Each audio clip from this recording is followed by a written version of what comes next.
राधे राधे दोस्तों, जय श्री कृष्ण। तो आइए श्रवण करते हैं रोहिणी व्रत कथा। प्राचीन कथा के अनुसार चंपापुर राज्य में एक राजा माधवा और रानी लक्ष्मीपति का राज्य था। उनके 7 बेटे और एक बेटी थी। एक बार राजा ने बेटी रोहिणी के बारे में ज्योतिषी से जानकारी ली तो उसने बताया कि रोहिणी का विवाह हस्तिनापुर के राजकुमार अशोक के साथ होगा।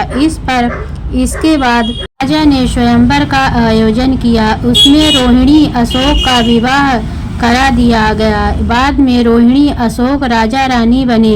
एक समय हस्तिनापुर के वन में श्री चरण मुनिराज आए। उनके दर्शन के लिए राजा पहुँचे और धर्मोपदेश ग्रहण किया। बाद में पूछा कि उनकी रानी शांतचित्त क्यों है। तब उन्होंने बताया कि इसी नगर में एक समय में वस्तुपाल नाम का राजा था, जिसका नाम धनमित्र नाम का मित्र था, जिसकी दुर्गधा नाम की एक कन्या पैदा हुई। लेकिन धनमित्र परेशान रहता था कि उसकी बेटी से विवाह कौन करेगा। लेकिन बाद में उसने धन का लालच देकर वस्तुपाल के बेटे श्री शयन से दुर्गधा का विवाह कर दिया। इधर दुर्गधा की दुर्गध से परेशान होकर श्री शयन 1 माह में ही कहीं चला गया। इस समय अमृतसेन मुनिराज वहां पर आए और धनमित्र और दुर्गधा उनके दर्शन के लिए पहुँचे। यहाँ धनमित्र ने दुर्गधा के भविष्य के विषय में पूछा तो उन्होंने बताया कि गिरनार पर्वत के पास एक नगर में भूपाल नाम के राजा का राज्य था।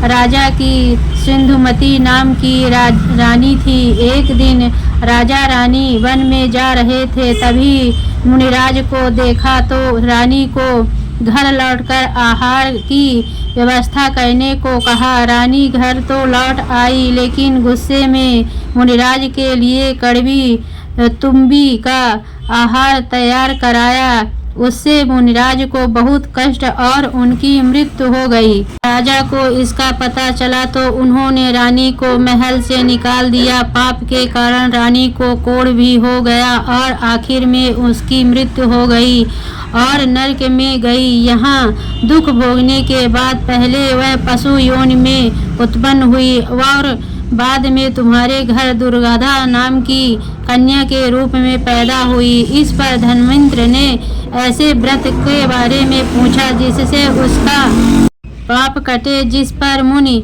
अमृतसेन ने उन्हें रोहिणी व्रत का महत्व और विधि बताई। दुर्गधा ने ऐसा ही किया और संन्यास व मृत्यु के बाद स्वर्ग गई। वहां से तुम्हारी रानी बनी।